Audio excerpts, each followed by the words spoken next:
Oi, eu continuo me chamando José Edson. Que bom que nós estamos hoje, nesse dia tão especial. E eu queria usar hoje o exemplo de um pai, mas muito mais do que falar só para os pais, eu queria falar para cada um de nós, ou seja, o desafio de fazer diferença em casa.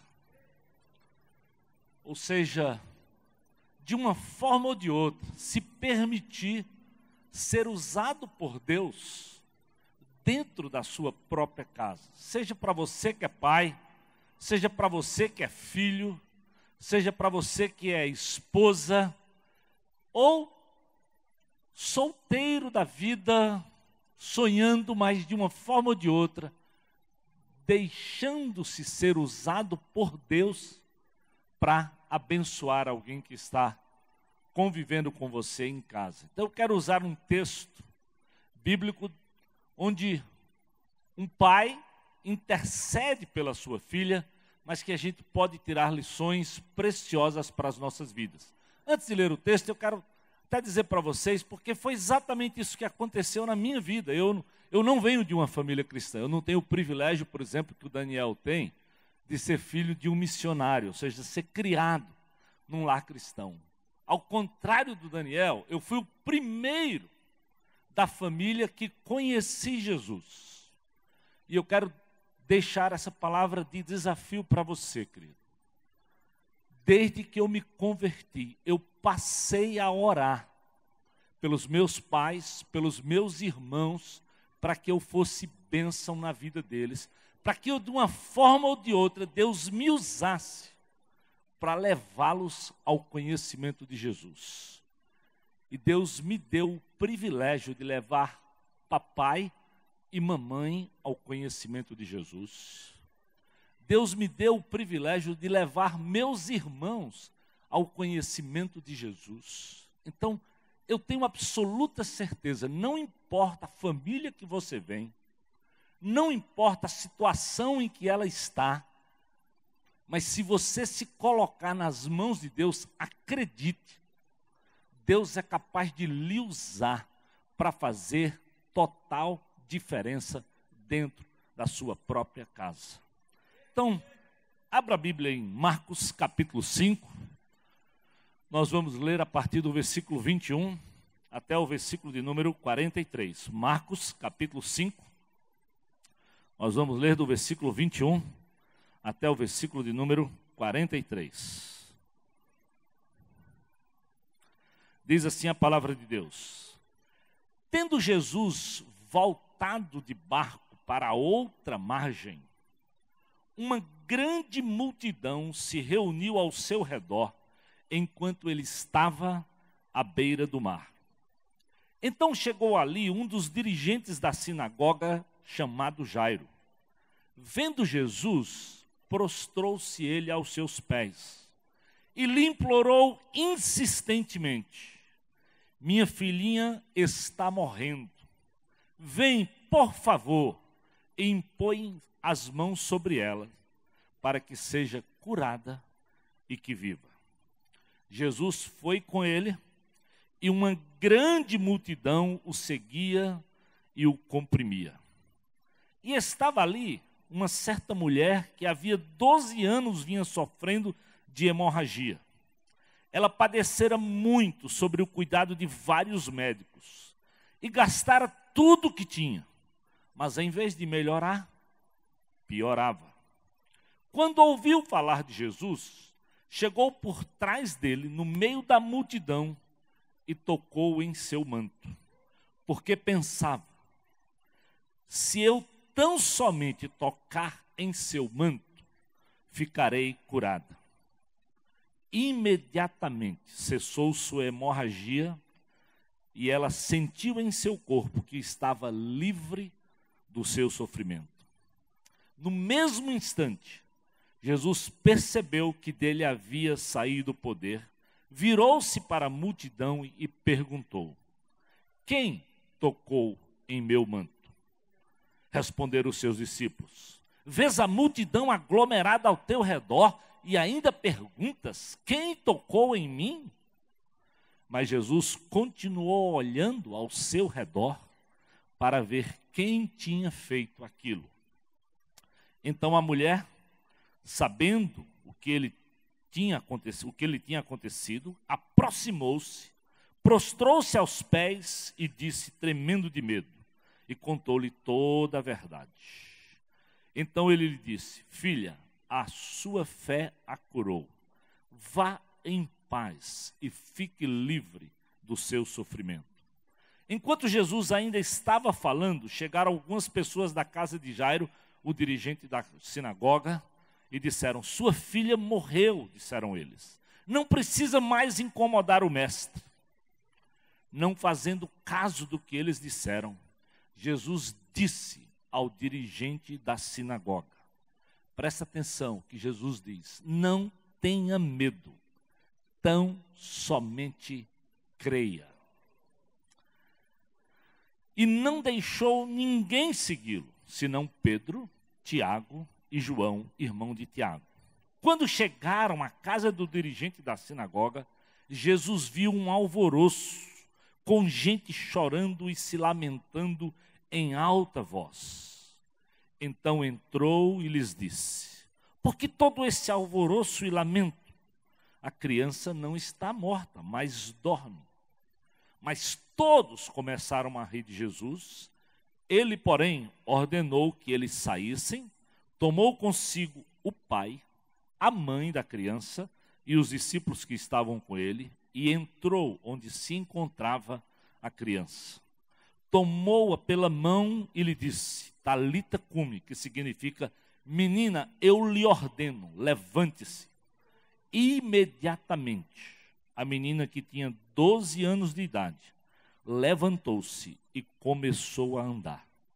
Isso os deixou atônitos. Ele deu ordens expressas para que não dissessem nada a ninguém e mandou que dessem a ela alguma coisa para comer. Deus, obrigado, porque essa é a tua palavra. E nós estamos aqui hoje, Senhor, pedindo que o Senhor fale aos nossos corações. Aqueles que aqui estão, aqueles que nos acompanham pela internet, Senhor. Oh Deus, ajuda-nos a sermos sal, a sermos luz, a sermos bênção dentro das nossas casas. Seja como pai, como mãe, como esposo, como esposa, como filhos, Deus. Oh Jesus, usa cada um de nós. Nós clamamos pela tua ajuda. Hoje eu lembro também do seu Valdir, que vai fazer a cirurgia. Senhor, cuida dele, Senhor. Mas cuida de cada um de nós nesse instante, para que a tua palavra venha trazer mudanças e transformações na nossa vida, quando nós pensamos na nossa própria casa. É a nossa oração, Senhor. É o meu pedido, em nome de Jesus. Amém. É interessante, esse desafio de fazer diferença em casa não é talvez o desafio dos mais fáceis, porque, ao contrário, em casa todo mundo lhe conhece muito bem. E muitas vezes, por ter esse conhecimento profundo da sua vida, quando você quer fazer algo do ponto de vista cristão, é mais fácil até que você seja rechaçado ou quase visto como intruso ou forçando uma situação. O próprio Jesus nos ensinou isso lá em Mateus capítulo 13, versículos 55 a 57. Veja o que está escrito lá, Mateus 13, versículos 55 a 57. Eu creio que tem o texto aí, a gente pode acompanhar o que está dito lá. Senão você... Mateus 13, versículo 55, ele diz assim, ó: não é este o filho do carpinteiro? Disseram para Jesus. O nome de sua mãe não é Maria? Não são seus irmãos Tiago, José, Simão e Judas? Não estão conosco todas as suas irmãs? De onde, pois, ele obteve todas essas coisas? E ficaram escandalizados por causa deles. Mas Jesus lhe disse: só em sua própria terra e em sua própria casa é que um profeta não tem honra. Então, às vezes, fazer diferença em casa Parece simples, mas muitas vezes é mais difícil, porque nem sempre vão querer dar valor àquilo que você tem para fazer. A verdade é que hoje, infelizmente, a maioria das agressões, a maioria dos problemas acontecem dentro de casa, por omissão do pai ou da mãe, pela droga, pelo álcool. Quantos problemas nós temos, às vezes, ouvido de pessoas que vivenciam traumas causados dentro da sua própria casa. Os índices dessa coisa da exploração sexual infantil, a maioria das vezes, a estatística mostra que as coisas acontecem na surdina dentro da própria casa. Então, fazer diferença em casa, são poucos os que tiveram o privilégio, por exemplo, do Daniel, de crescer já numa família cristã. A maioria de nós, ou talvez a maioria de vocês, talvez nem tenha um bom modelo quando pensa em pai, quando pensa em família.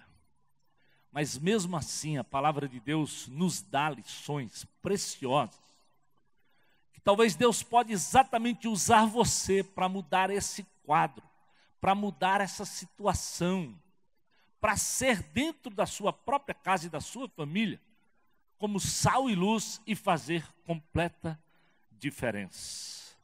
Numa sociedade tão caótica, a pergunta é como eu e você podemos fazer diferença dentro de casa. O que nós aprendemos com Jairo é que ele sai da sua posição de conforto, ou seja, ele não cruza os braços, ele toma iniciativa. Preste atenção. Primeira coisa, se você quer fazer diferença, querido, não se acomode. Não ache que tudo tem que ser assim e que as coisas vão ficar assim mesmo como estão. Não, se você conhece Jesus, se você conhece esse poder de Deus, Deus espera de você, seja filho, seja jovem, seja adolescente, seja adulto, seja pai, seja mãe, faça diferença dentro de casa. Jairo tinha um problema sério na sua casa. A sua filha estava à morte. Ele era um homem que cuidava da sinagoga, ou seja, diante da sociedade, ele não tinha muito elo com Jesus, muito pelo contrário. Para ele era vergonhoso, como líder da sinagoga, ir ao encontro de Jesus. Mas aqui tem um modelo desafiador para a minha vida e para a sua vida, querido. Para fazer diferença dentro de casa, às vezes você tem que abrir mão mesmo. Quem sabe, daquele exagero de trabalho, quem sabe daquele exagero do uso da televisão, do computador, e decidir gastar ou investir o seu tempo orando ou conversando com os filhos, com a esposa, com o marido, com quem Deus tem colocado na sua casa. Então Jairo decide sair lá da sinagoga e vai à beira do mar. Ou seja, diante de uma multidão. Talvez é difícil a gente compreender como era humilhante, como era arriscado, como Jairo estava colocando quase que a sua vida em xeque diante dos demais líderes, seja fariseus, seja saduceus, de ir ao encontro de Jesus quando eles estavam perseguindo Jesus. Mas para cuidar da sua filha, para cuidar de alguém da sua casa, aquele homem se expõe, se coloca e assume e vai lá buscar a Jesus. Desde o livro do Gênesis, um dos problemas que aconteceu naquela família foi a transferência de responsabilidade. Quando Deus vai lidar com Adão, ele diz que o problema estava com Eva. Eva disse que o problema era porque a serpente enganou. E às vezes você não faz, eu não faço diferença dentro de casa, é porque nós achamos, você que é jovem, acha que talvez isso é responsabilidade do seu pai, Você que é mulher, às vezes acha que é responsabilidade do marido. E muitas vezes, pior, a família acha que com relação aos filhos, a educação deve ser da escola, deve ser da igreja, do geração. Não, meu amado. Os filhos são herança do Senhor para os pais. É de você. É da minha vida como marido. É da sua vida como esposa. Que deve fazer diferença dentro de casa. Tentar ganhar aqueles que estão próximos a você. Então, deixar o templo, deixar a sinagoga, ir para a beira-mar se expor, não era uma tarefa tão simples. Era tomar a iniciativa, era não se omitir de forma nenhuma. Nesses últimos dias aconteceu, um fato interessante. Um pai sai com 2 filhos para passear num zoológico e assiste um filho brincar com um leão, apesar de todos os avisos que aquilo era perigoso, brincar com um tigre até ao ponto de perder todo um dos membros superiores. E eu fiquei impressionado porque eu vi uma reportagem que era desafiadora. E o camarada dizia assim, o Júlio Severo: agora vão dizer que o problema foi o tigre. O garoto foi lá com 12 anos brincar. O pai assistiu inerte.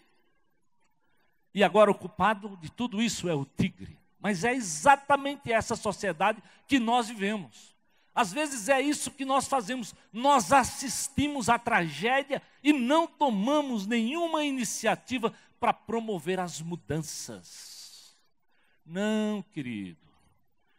O modelo que nós temos na pessoa de Jesus é que ele veio por amor a nós, ele enfrentou obstáculos para anunciar o seu reino, a sua mensagem de salvação. É alguém que fez diferença, é alguém que mesmo sabendo que ia passar lá em Jerusalém, decide ir para Jerusalém, passar por todo o sofrimento e ir até aquela cruz por amor a mim, por amor a você. Como é que nós vamos assistir? Aí quando você estuda, vai conhecer melhor o caso. Aquele era um pai separado que foi, naquele dia, encontrar com os filhos para sair para um passeio. E normalmente nessa hora, o pai que não convive, quer simplesmente fazer o gosto da criança. O que o menino quiser, eu pago. Ele pode, quem sabe, encher a cara de sorvete, de açúcar, de qualquer coisa, porque eu estou aqui, não passo a semana com ele, vamos conviver dessa forma. Quem sabe vamos no parque, deixa a criança se expor a um leão, a um tigre. Às vezes, querido, essa sociedade é tão inerte que não percebe as incoerências. Quando você aprofunda um pouquinho na história, você vê que o problema já não foi no zoológico. O problema daquela família já vem lá atrás. E o que a gente aprende quando a gente fala sobre relacionamentos, querido, relacionamento é convivência. Em casa, disciplina não funciona só por uma ordem de cima para baixo. Lá no quartel isso funciona. Porque o superior tem poder de colocar na cadeia. Em casa, disciplina funciona à medida que nós nos relacionamos, que nós amamos, que nós respeitamos, que nós sentamos para ensinar, que nós oramos juntos, que nós falamos e vivenciamos uma vida cristã coerente, que deixa marcas como o pastor Rinaldo deixou na vida do Daniel. Então, será que nós vamos buscar a culpa da escola, da igreja, do tigre, seja lá de quem for? Faltou aquele pai, sim, autoridade, iniciativa e não cruzar os braços. O dirigente da sinagoga vai à beira-mar para encontrar Jesus. Uma atitude de humildade, de coragem, de ousadia, mas que faz e fez toda a diferença na vida daquela criança que estava enferma. Querido, abrir mão de determinadas coisas nem sempre é fácil. Eu lembro que logo que eu cheguei nessa igreja, Dr. Hélio e Sara eram convertidos há pouco tempo. E eu lembro deles tomando uma decisão que era difícil para eles. Diminuir já um pouco do trabalho dos plantões para ter um tempo com os filhos, para conviver, não só com os hospitais, não só colocando mais dinheiro na conta, mas acima de tudo, entendendo agora como cristãos que os filhos são para eles uma herança do Senhor, gastar um tempo e ver aquelas crianças crescer. Parece tão simples, mas para a gente colher esses frutos, querido, tem que haver investimento.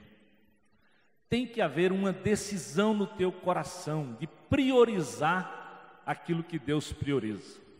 É interessante, abra sua Bíblia lá, o 1 Timóteo 5,8. Olha o que Deus nos ensina nesse texto aqui, nessa carta, 1 Timóteo capítulo 5, versículo de número 8. Ele diz assim, olha, se alguém não cuida dos seus parentes, especialmente dos da sua própria família, negou a fé e é pior do que um descrente. A palavra de Deus é muito clara, é muito enfática. É tão clara que também quando Deus vai estabelecer liderança para a sua comunidade, Ele diz que um homem não pode cuidar de uma comunidade, de uma igreja, sem cuidar da sua casa. E Timóteo diz, não é só para os líderes não. A nossa religiosidade, a nossa vida cristã fica sem sentido se nós não cuidarmos daqueles com quem nós convivemos e estão próximos e Deus colocou perto da minha vida e da tua vida. Então, meu amado, eu não sei o que você está vivendo na sua família. E eu quero dizer assim, não só como pai, hoje é dia dos pais, nós estamos usando o modelo de um pai. Mas acredite, você que é jovem, você pode fazer diferença na sua casa. Acredite nisso. Acredite nisso, tome iniciativa, faça algo. Abra a boca, fale do que você tem vivido com o Senhor. Acredite que Deus pode lhe usar, como me usou, de forma muito simples. A primeira coisa que Deus me deu convicção.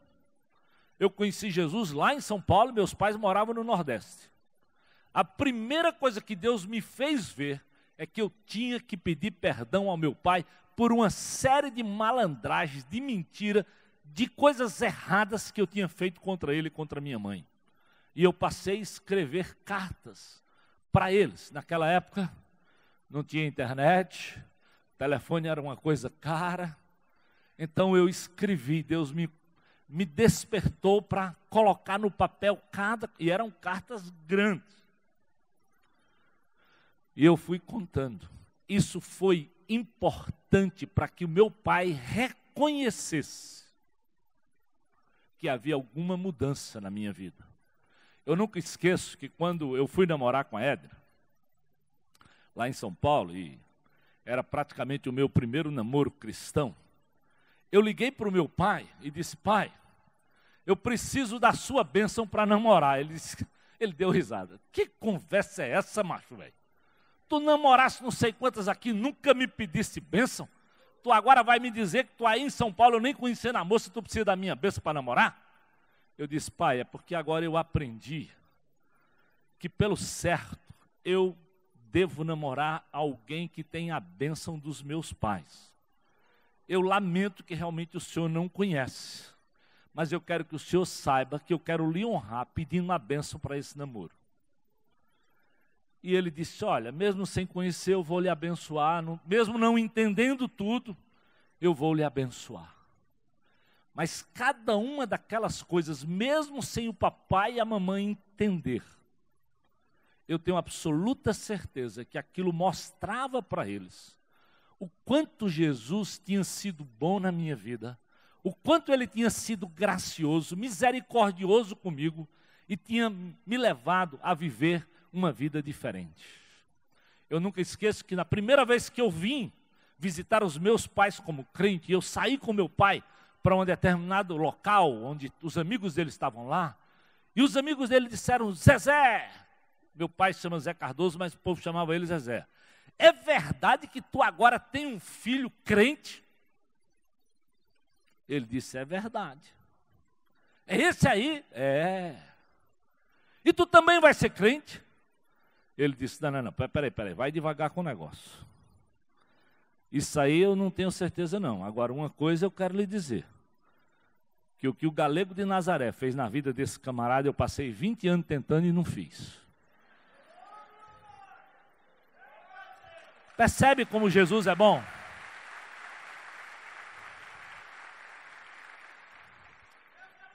Mesmo meu pai não sendo evangélico, querido, ele podia ver, como ele diz, o Galego de Nazaré se referindo a Jesus, como Jesus é poderoso. Então, eu creio, querido, baseado na palavra de Deus primeiro, porque estou vendo aqui um texto onde um pai vai a Jesus para interceder pela sua filha. Eu creio porque na minha experiência também Deus confirmou isso, me usando. E olha, não é que meu pai se converteu logo não. Não. Demorou 10 anos, só eu sei o quanto eu orei para que o meu pai e para que a minha mãe conhecessem Jesus. Cada vez que eu vinha de férias para Pernambuco, era com muita oração, com muito temor e tremor, e dizendo, Deus, me usa, Senhor, me dê oportunidades. Eu cheguei ao ponto de pedir para pastores, à medida que eu fui crescendo na fé, para pregar, porque eu sabia que se eu fosse pregar, meu pai se sentia constrangido e ia para a igreja. E ele ia lá e ouvia e eu pregava. Fiz cultos e mais cultos dentro de casa. Mas depois de 10 anos, orando intensamente, era o último domingo de um janeiro, que eu sempre vinha em janeiro. Eu no desespero orando, Deus, eu vou voltar mais um ano e meu pai não se converte. E naquele dia, no meu desespero em oração, todos os sermões que eu tinha trazido, que eu já era pastor, eu trazia os melhores sermões que eu pregava em São Paulo, nenhum fazia sentido para que eu pregasse. E quando eu olhei para a penteadeira do quarto onde eu estava, tinha um envelope em branco. E Deus ali me fez escrever um sermão improvisadamente. E foi aquele sermão do mais puro improviso, do ponto de vista humano, mas do mais profunda direção do ponto de vista do Espírito, que quando eu preguei e fiz apelo, a primeira pessoa que tomou uma decisão foi o meu pai. Ele conheceu Jesus. Então, queridos, pode aplaudir o Senhor. Pode aplaudir o Senhor. Hoje, meu pai vai fazer agora no dia 9/9, 89 anos. Eu disse para ele, papai, é muito 9 para eu não ir lhe ver e lhe dar um beijo. Mas a minha alegria é saber. Claro, qualquer hora dessa eu já sei, meu pai pode partir, mas eu sei que ele vai partir para se encontrar com o meu Senhor, o Senhor Jesus. Esse é o minha maior alegria, meu maior presente do Senhor. Saber que Deus me usou para levá-los, para batizá-los e para vê-los caminhando com o Senhor Jesus. Então, queridos, tome iniciativa com a sua casa. Você que é jovem, não deixe que ninguém despreze, é o que Paulo diz lá para Timóteo, não deixe que eles desprezem tua mocidade, não. Se você viver coerente, vida cristã e abrir a boca, Deus vai te usar, com certeza. Meus irmãos, homens são crentes pela graça de Jesus, mas porque eu fui lá e falei também muito da graça e do poder de Deus para todos eles. Para ser sincero, eu tenho 2 irmãs mulheres, também tomaram decisão. Mas como casaram com 2 camaradas meio de uma vida torta, terminaram se desviando.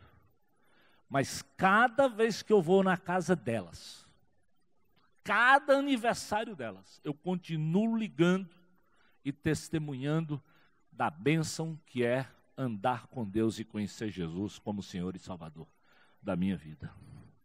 Segunda grande atitude, se você quer fazer diferença na sua casa, é muito simples. Jairo não vai à toa para lá, ele vai para convidar Jesus para a sua casa. É interessante, o homem do templo convida Jesus, vai à beira do mar, presta atenção, gente. Hoje a gente vive, e essa igreja tem se colocado para bater nessa tecla. A gente vive de um povo que busca sempre o templo. Parece que tudo tem que acontecer no culto de poder no templo. Esse homem sai do templo, sai da sinagoga, vai encontrar Jesus na beira-mar para convidar Jesus para vir à sua casa. E Jesus deixa toda aquela multidão, não leva eles para casa, entra lá para fazer o grande milagre. Então o milagre, querido, acontece você e aqueles que estão na sua casa, à medida que você coloca Jesus no centro da coisa. Ele pagou o preço e foi lá e orou. E pediu, Jesus, vem comigo, vamos na minha casa. E olha só como ele fez. Ele se prostrou aos pés de Jesus. Ele foi humilde. Ele foi simples. Ele abriu mão de tudo para ver Jesus vir ao encontro dele e ir com ele em casa para cuidar do problema. Não era um problema simples. Há versões que diz que a menina já estava moribunda, ou seja, muito doente, prestes à morte mesmo. Mas no desespero de um pai, ele foi lá e fez diferença. Isso aqui pode ser de uma mãe, querida. A história de Ana diz isso. Não interessa, a Bíblia diz que uma mulher sábia edifica sua casa. O problema é que muitas vezes nós não vamos à fonte certa. Você acha que quem vai mudar a vida do teu filho é, quem sabe, a escola? Quem sabe, a igreja? Você parece que não intercede, não busca, não se prostra, não ora pelo seu próprio filho, pela sua própria filha. Meus amados, toma plano, toma propósito, presta atenção na cena aqui descrita.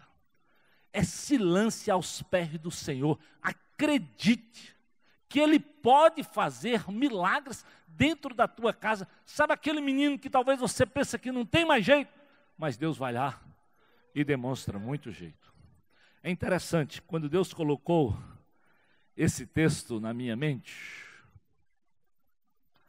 eu encontrei durante essa semana uma jovem que foi criada nessa igreja. O nome dela é Laila, filha do Valdo. E naquela época que a Laila estava longe de Deus, do Valdo e da Áurea, né? Não é só do Valdo. Na época que a Laila estava longe de Deus, eu cuidava do pequeno grupo que era na casa do Valdo. E vocês imaginam que era um pequeno grupo animado. Ou vocês têm qualquer dúvida? Né? O Valdo é desse jeito aqui, mas é em casa também. E eu lembro que nós orávamos e Valdo abria o coração sobre como a Laila estava. E ele dizia, pastor, não sei mais o que eu fazer, mas eu vou orar, pastor, vamos orar, vamos orar. E eu lembro que naqueles dias que nós estávamos no pequeno grupo, nós tínhamos um encontro de liderança. E nós fomos para um retiro e o tema era oração. E o desafio era, ore andando, ore sentado, ore caminhando, onde você puder, ore. E Quando eu terminei de uma daquelas palestras, o Valdo disse: pastor, está aí, ó, orando, caminhando, orando, sentando, bem intenso do jeito que o Valdo é. E ele disse: eu sei que só Deus pode mudar o coração da minha filha. E depois eu vi isso acontecer e eu pedi para a Laila contar para nós também um testemunho disso que aconteceu na vida dela. Vamos soltar esse vídeo aí, queridos.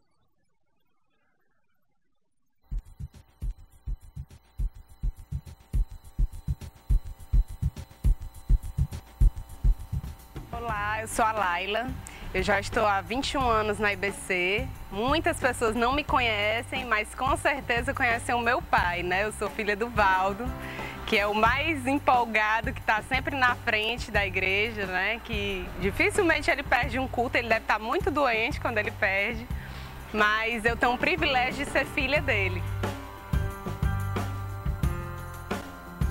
Eu posso dizer que eu sou testemunha do poder da oração, né? Eu por muitos anos, até hoje, o meu pai ora muito pela minha vida, né? E teve alguns momentos que eu estive distante de Deus, e o meu pai permaneceu em oração sempre.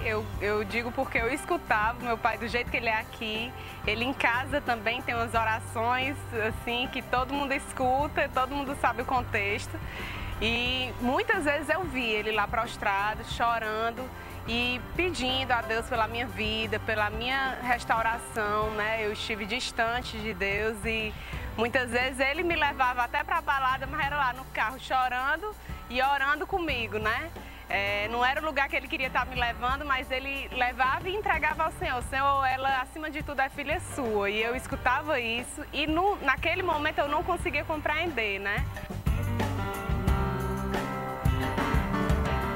E hoje eu posso dizer que eu tive o privilégio de ser filha desse cara, né, do Zé Valdo, que assim, ele realmente sempre primordial, acima de tudo, para ele foi a oração, né? Ele sempre colocou a minha vida aos pés do Senhor e isso para mim foi muito importante. Até hoje é interessante porque assim, hoje eu casada, não morando mais com ele, eu vejo o quanto aquele momento dele foi importante, né? E é até agora, né? Eu sei que meu pai permanece orando por mim e quando eu não estou tão perto dele, aí é aquele hora mesmo que ele não sabe o que é que está acontecendo na minha vida, né? E hoje, como mãe, né? Eu vejo o quanto foi importante a oração do meu pai e eu aprendi como eu posso passar isso para os meus filhos, né? O quanto a minha oração sobre a vida deles e do meu marido tem poder, né? E realmente eu posso ser usada na vida deles através da oração. Eu agradeço, Pai, pela sua disposição, pelo tempo que o Senhor investiu na minha vida em oração. É um privilégio para mim ser sua filha. Amém?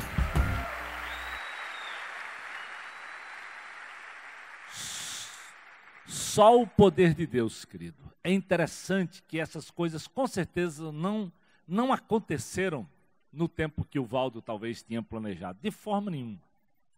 É sempre assim. Eu lembro que quando essa menina foi para a sala de noivos e ela me contou a mudança que ela tinha vivenciado e que ela sabia que tinha sido, acima de tudo, pela oração dos pais. E quando eu fui casá-la, a história dela era tão complicada, que o único texto que eu podia usar quando eu fui casar a Laila era do livro de Jonas. Alguém que todo o tempo Deus diz, vai para um canto, e ele diz, eu vou para o outro. E Deus manda que um peixe leva de volta e diz, não, você vai para onde eu estou lhe mandando. E foi assim que Deus trouxe realmente a Laila. Então, meus amados, eu sei que Deus é poderoso, mas é no tempo dele. Você tem que fazer aquilo que Jairo fez, se prostra, se lança, dependa de Deus, espere o tempo de Deus. Olha, na caminhada de Jesus com Jairo, ainda aparece uma mulher com outro problema. Fica ligado aí no texto, você lembra lá? E a mulher, Jesus vê aquela mulher, ela toca nele, ele tenta entender, vai lá, cura a mulher, e quando termina aquela cena, a turma vem e diz, ei, não adianta mais não. Eu fico imaginando na cabeça de Jairo, se Jesus não tivesse parado para curar essa mulher, tinha chegado na minha casa e tinha curado minha filha. Quantas vezes nós pensamos assim, nós gostaríamos de ter o controle da história. Mas aqui, a primeira coisa que Jesus, quando olha para o coração de Jairo e vê aquilo, ele disse assim, tão somente creia, tão somente confia, espera. Eu não sei, querido, o que você está vivendo, talvez você está exatamente nessa situação, sem esperança, sem ânimo, sem achar que não tem mais jeito. A história de Jairo mostra que mesmo diante da morte, Jesus deu jeito na filha dele. Então, é verdade, quando Deus quer agir, nada pode impedir. Quando você se prostra, a Bíblia garante que Deus vai lhe usar, vai interceder, vai ouvir sua oração, seja como pai, seja como mãe, seja como filho, como avó. A Bíblia diz que a vovó Lloyd e a mamãe Eunice criaram Timóteo, nem menciona o nome do pai, mas criaram um jovem. Eu lembro aqui o pastor Armando sempre citando a avó Palmira, que conheceu Jesus e por mais de 20 anos orou pela conversão do seu esposo, até que um dia o viu confessar e aceitar Jesus como Senhor e Salvador da sua vida. Então, meu amado, não desista.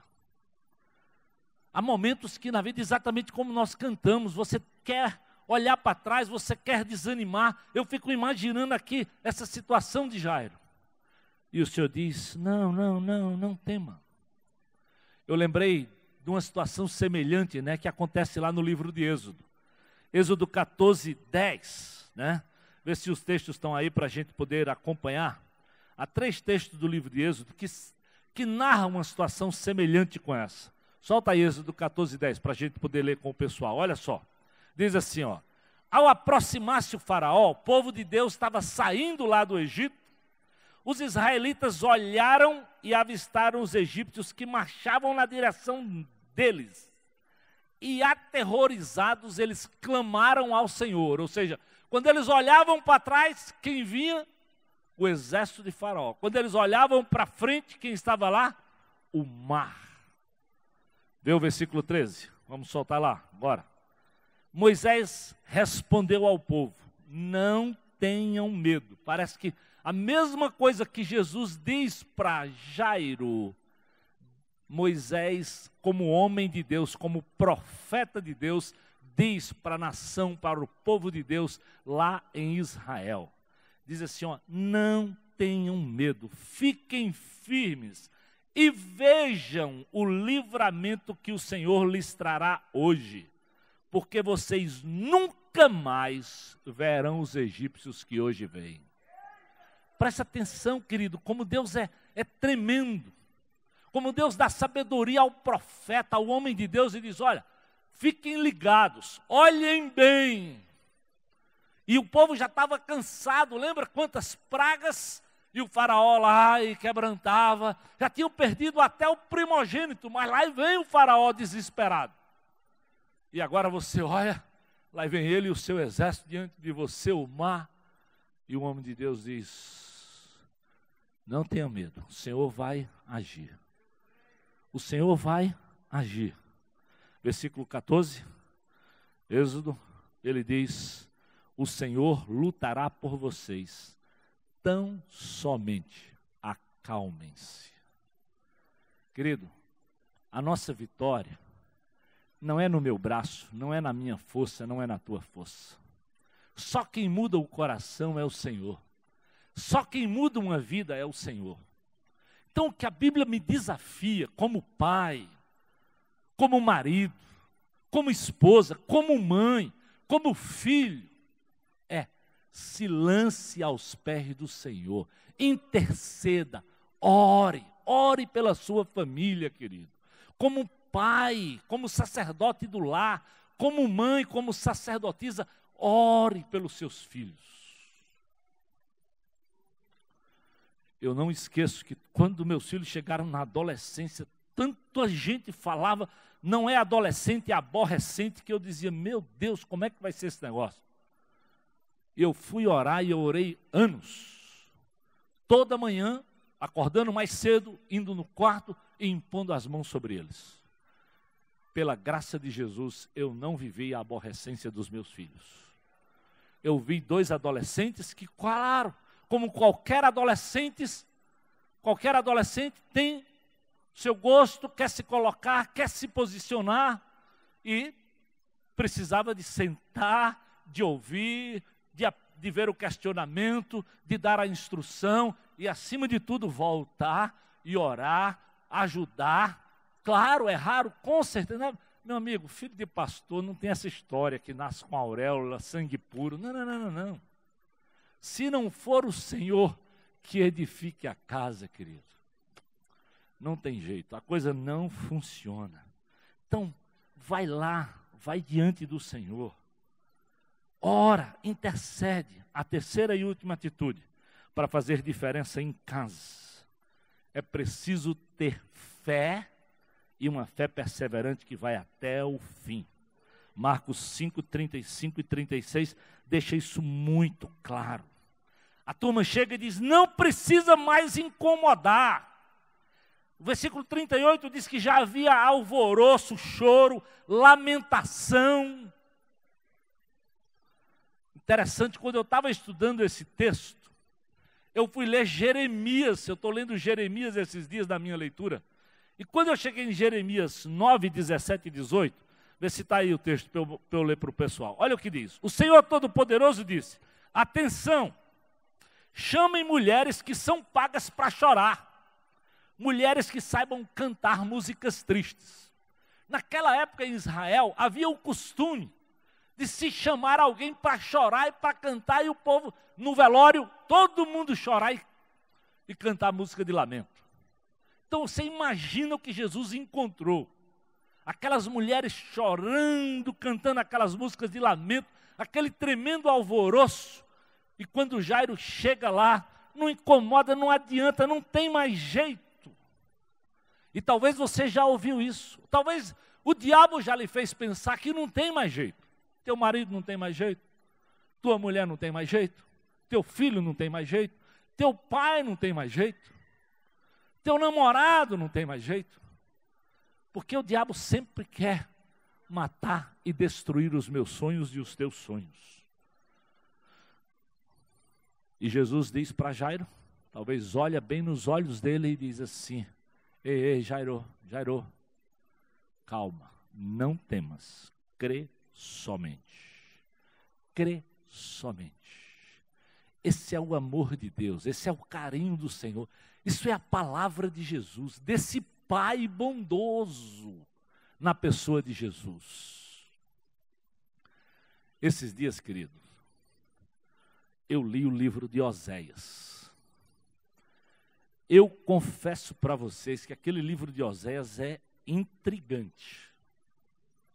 Porque Deus usa, o povo está com tamanho pecado, que Deus usa o profeta e manda ele se casar com uma prostituta para ilustrar o que era a nação de Israel.